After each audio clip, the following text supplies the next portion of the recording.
کیا تم حکم دیتے ہو لوگوں کو بالبرہ نیکی کا، وتنسونا اور تم بھول جاتے ہو انفسکم اپنے آپ کو، وانتم اور تم تتلون الکتاب تم تو کتاب پڑھتے ہو، افلا تعقلون کیا تم عقل نہیں رکھتے ہو۔ یہ آیت جو ہے یہ اس کے بارے میں ہے، جیسے یہ آپ کہہ سکتے ہیں کہ عام بندے کے لیے بھی ہو سکتی ہے اور یہ علماء کے لیے بھی ہو سکتی ہے، کیونکہ علماء جو تھے وہی دوسروں کو زیادہ حکم دے رہے ہوتے تھے، بتا رہے ہوتے تھے، تو اللہ سبحانہ تعالیٰ ان کو کہہ رہے ہیں کہ کیا تمہیں یاد ہے کہ تم کیا کر رہے ہو، کہ تم لوگوں کو نیکی کا حکم دیتے ہو کہ یہ اچھا ہے یہ برا ہے، لیکن جب تم اپنے اوپر آتے ہو تو تم سارے غلط کام بھی کرتے ہو، تو تمہیں پتہ نہیں لگتا، اسی لیے تو کہتے ہیں افلا تعقلون تم عقل نہیں رکھتے ہو، وانتم تتلون الکتاب اور تم تو کتاب پڑھتے ہو، تم جانتے ہو ساری چیزوں کو۔ اس میں آپ بالکل یہ دیکھ لیجئے کہ آج کے مسلمان کو ہم آپس میں بھی بات کریں، ماشاءاللہ ہم میں سے سبھی قرآن پڑھے ہوئے ہیں نا، تو یہ آیت آپ دیکھیے اپنے اوپر رکھ کے دیکھ لیجئے کہ ہم دوسروں کو تو کہتے ہیں کہ یہ اللہ تعالیٰ نے منع کیا، یہ منع کیا، دیکھو ایسے کپڑے پہن کے باہر جاتی ہو۔ آج کل کے بچوں کو دیکھیں، ینگ بچوں کو آپ نے کبھی پارٹیز میں دیکھا ہے؟ اب دیکھیے جب اکثر یہ ہوتا ہے وہ آنٹیوں کو تو اتنا بلاتے نہیں ہیں کہ یہ انہوں نے آ کے ویسے ہی دیکھنا ہے کہ ہم نے کیا کیا ہوا ہے، جب ان کی فیس بک میں دیکھیے ان کی تصویریں بچوں کی، مسلمان بچی ہیں، کیسے ان کے ڈریس اپ ہے، اور وہ مائیں اور وہ کئی دفعہ آپ دیکھیں وہ باپ کے ساتھ کھڑی ہوتی ہیں، باپ بھی بیٹیوں کے ساتھ کھڑے ہوتے ہیں اور ان کو پتہ ہے، ایسا نہیں کہ ان کو نہیں پتہ کہ یہ غلط ہے۔ یہ جو کہتے ہیں نا وَأَنْتُمْ تَتْلُونَ الْكِتَابَ تم جانتے ہو اللہ سبحانہ تعالیٰ نے کیا حکم دیا ہے، افلا تعقلون تم عقل نہیں رکھتے ہو، وَاسْتَعِينُوا بِالصَّبْرِ وَالصَّلَاةِ اور اللہ تعالیٰ کہتے ہیں کہ مدد مانگو، پھر یہ ہم جیسی ماؤں کے لیے ہے، جب ہم نے رونا دھونا ڈال دیتے ہیں نا کہ ہائے پتہ ہی اب چلا، اب کیا کریں، اب تو دیر ہوگی، تو اللہ سبحانہ تعالیٰ کہہ رہے ہیں کہ وَاسْتَعِينُوا بِالصَّبْرِ صبر کے ساتھ، اور وَالصَّلَاةِ اور نماز کے ساتھ، انہا لکبیرۃ بے شک یہ بہت بھاری ہے، الا علی الخاشعین مگر خشیت رکھنے والوں کے لیے نہیں ہے، جو اللہ سے ڈرتے ہیں نا ان کے لیے یہ بھاری نہیں ہے نماز پڑھنا۔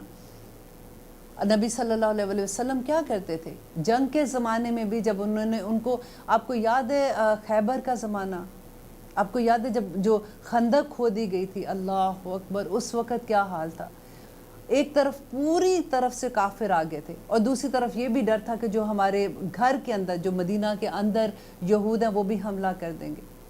نبی صلی اللہ علیہ وسلم کہتے ہیں کہ وہ اس سے خوفناک رات میں نے آج تک نہیں گزاری تھی کہ جب مجھے اندر سے بھی خطرہ تھا اور مجھے باہر بھی خطرہ تھا کہ اگر یہود وہاں سے حملہ کر دیتے ہیں تو پھر کیا ہوگا، کیونکہ صرف عورتیں اور بچے وہ چھوڑ کے آئے تھے اور صرف ایک صحابی چھوڑ کے آئے تھے۔ یہ بھی بڑا خوبصورت قصہ تھا کہ نبی صلی اللہ علیہ وسلم خندق کی جب لڑائی جنگ ہو رہی تھی تو عورتوں کو اور بچوں کو ایک قلعے میں چھوڑ کے آئے تھے، اور وہاں پہ حسان جو تھے اس وقت ایک شاعر تھے، وہ ان کی حفاظت میں چھوڑ آئے تھے۔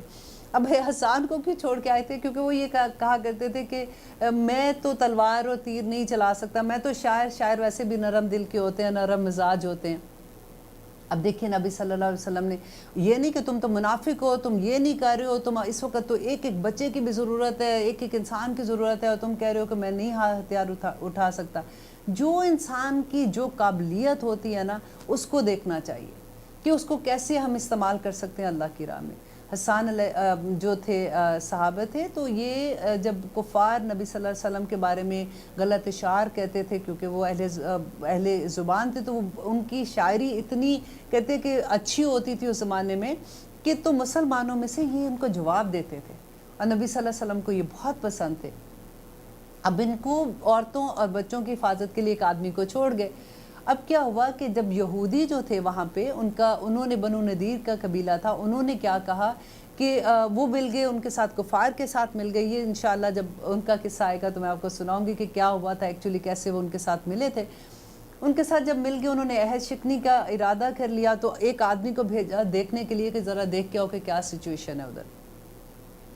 اب وہاں پہ حضرت صفیہ نبی صلی اللہ علیہ وسلم کی جو پھوپھی تھی نا، انہوں نے دیکھ لیا کہ باہر ایک آدمی ہے اور وہ دیکھ رہا ہے، وہ کوئی پتہ لگانے آیا، تو وہ حضرت حسان کو کہتی ہیں کہ وہ یہ بہتر یہ ہے کہ تو اس آدمی کو یہیں قتل کر دیا جائے، اس کو مار دیا جائے، تاکہ یہ جا کے جب ان کو اطلاع دے گا کہ یہاں تو کوئی ہے ہی نہیں بچا ہوا، صرف عورتیں اور آدمی، اگر انہوں نے حملہ کیا تو ساری عورتیں اور آدمیوں کو، بچوں کو ختم کر دیں گے۔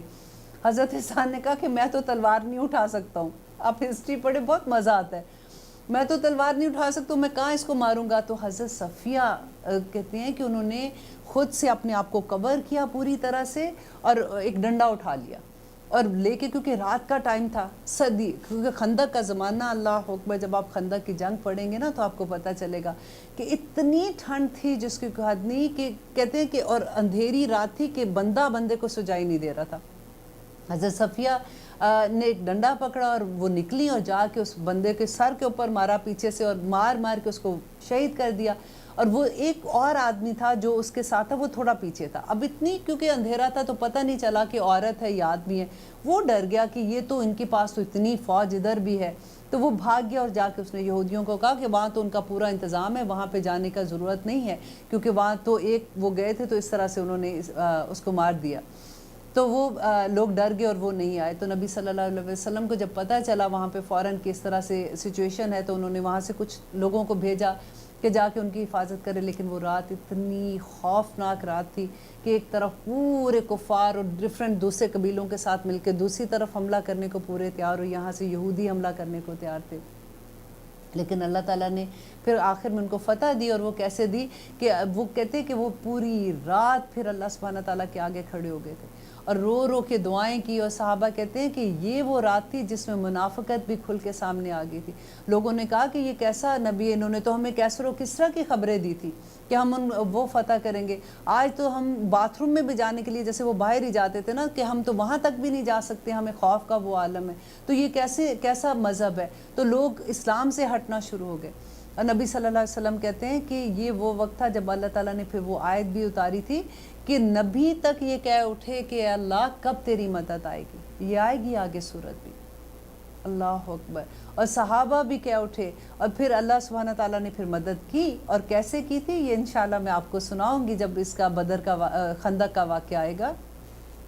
ایسے ہی ہسٹری انشاءاللہ بدر میں کیا ہوا تھا, خندق میں کیا ہوا, احد میں کیا ہوا تھا, جو واقعہ آئیں گے میں انشاءاللہ آپ کو اس کی ہسٹری بھی سناتی رہوں گی کہ کیا ہوا تھا. وَاسْتَعِینُوا بِالصَّبْرِ وَالصَّلَاةِ, جب بھی کبھی کوئی مشکل آتی ہے نا تو 2 رکعت نماز نفل پڑھ کے کھڑے ہو جایا کریں اور اللہ تعالیٰ سے مدد مانگے. آپ دیکھیں اللہ تعالیٰ انشاءاللہ غائب سے مدد کرتے ہیں.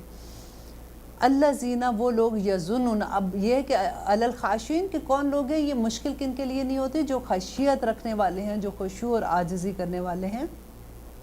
اور آگے اللہ سبحانہ تعالیٰ اس کو ایکسپلین کرتے ہیں کہ اللہ زینہ وہ لوگ جو یظنون, جو یقین رکھتے ہیں, انہم کہ وہ ملاقو کہ وہ ملاقات کرنے والے ہیں, ربہم اپنے رب سے, وانہم اور بے شک وہ الیہ اسی کی طرف راجعون جانے والے ہیں. یہ وہ لوگ ہیں جن کو یقین ہے دا ڈے آف ججمنٹ کا. دیکھیے جس کو ڈے آف ججمنٹ کا یقین ہوگا نا وہی نیک کام کرے گا, جس کو یہ پتہ ہوگا کہ حساب دینا ہے.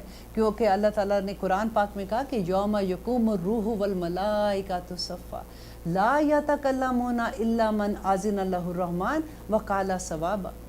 یہ اللہ تعالیٰ نے بتایا کہ وہ دن ایسا ہوگا کہ جس میں روحیں اور ملائکہ صف بصف اللہ سبحانہ تعالیٰ کے سامنے کھڑے ہوں گے. لا یتکلمون الا من اذن له الرحمن, کہ کوئی انسان, کوئی روح, کوئی بھی اللہ سبحانہ تعالیٰ سے بات بھی نہیں کر سکے گا مگر سوائے اس کے جس کو اللہ اجازت دے دے گا. ذالک الیوم الحق, کہ یہ حق دن ہے, یہ ہو کے رہنے والا دن ہے.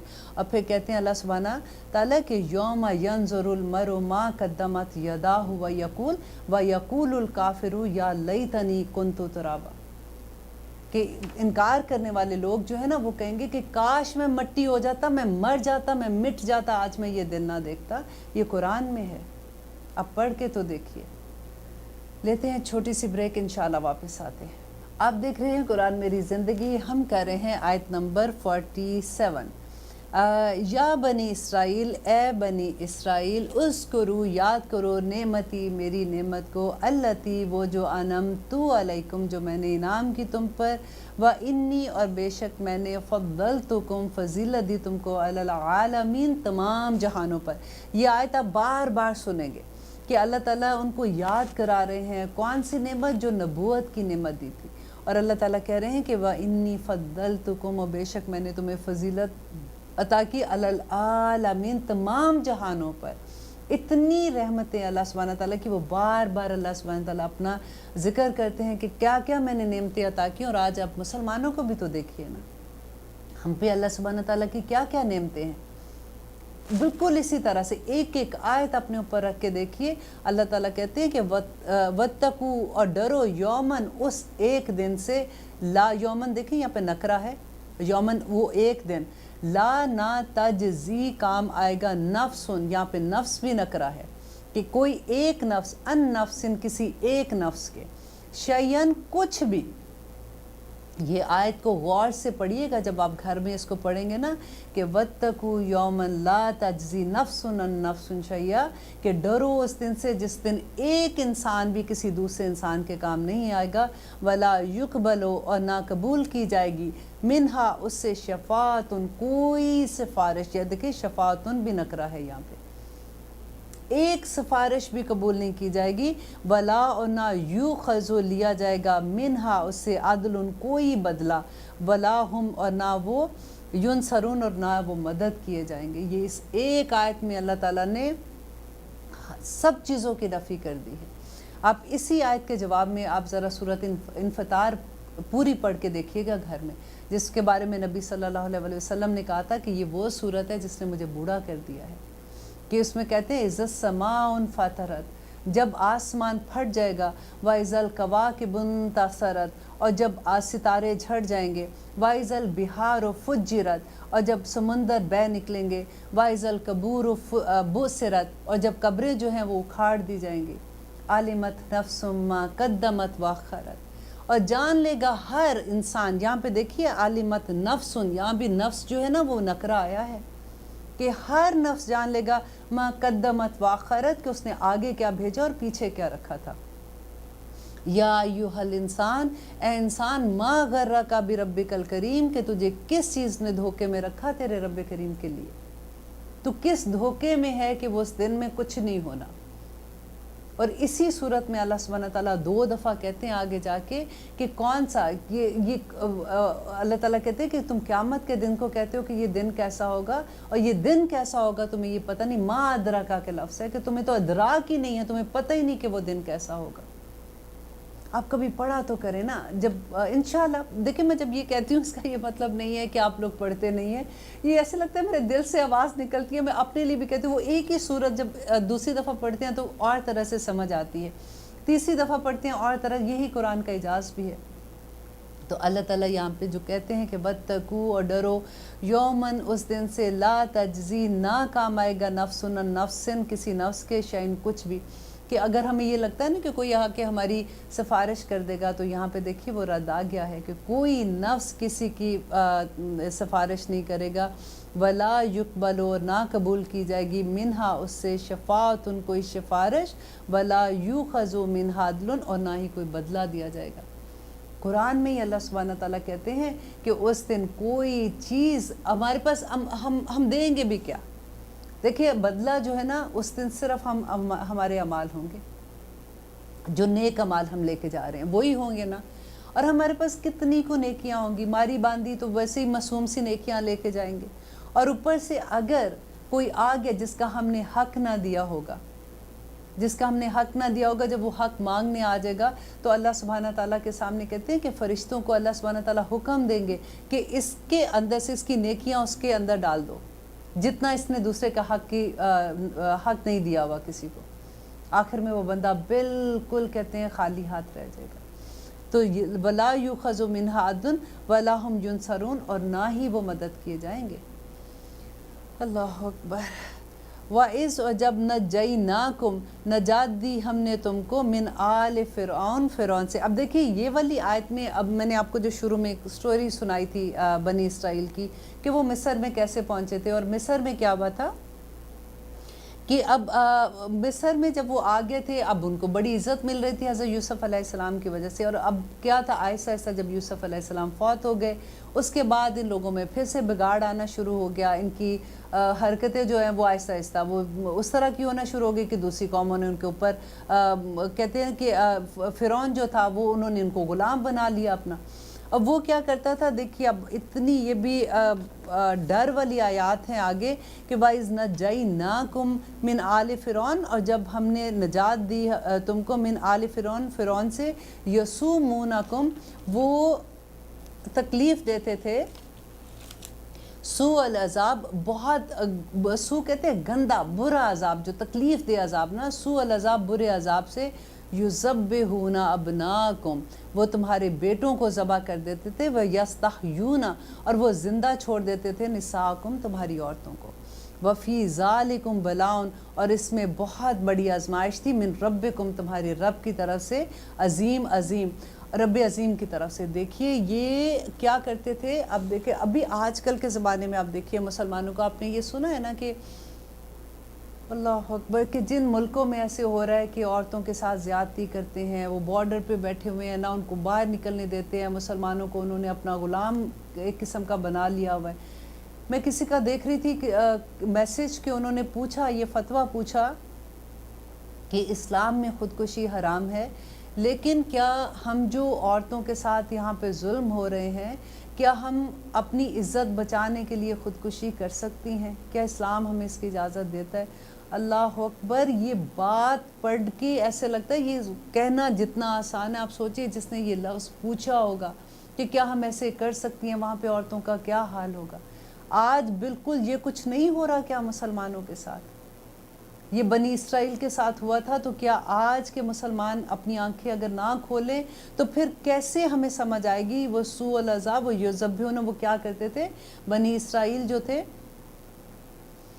اللہ اکبر، کہتے ہوئے بھی پتہ ہے کئی دفعہ ایسا ہوتا ہے کہ دل بیٹھ سنی جیسے جاتا ہے کہ کیا کیا یہ انسان تھے ہماری طرح کے، جن کے ساتھ وہ، اور ہسٹری دیکھیں جس طرح سے چلتی آ رہی ہے کہ کہتے ہیں کہ فرعون جو تھا وہ ایک بادشاہ کا نام نہیں، یہ اس زمانے میں جو بھی بادشاہ آتے تھے ان کو فرعون کہا جاتا تھا، آل فرعون اسی لیے آتا ہے کہ اور اسی کی نسل میں سے دوسرے جو بادشاہ آئے تھے۔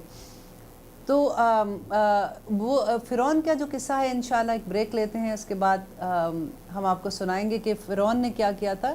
آئی تھنک بریک نہیں ہے اس وقت، ہم اپنے پروگرام کو ختم کرتے ہیں۔ میرا دل چاہتا ہے جب میں آپ کو سنا رہی ہوتی ہوں کہ میں یہ سارے قصے آپ کو جلدی جلدی سناتی رہوں، لیکن انشاءاللہ نیکسٹ پروگرام میں ہم اس کو جاری رکھیں گے، اور یہاں سے ہم اپنے پروگرام کا آغاز بھی کریں گے، اور آپ انتظار کرنا۔ اللہ حافظ۔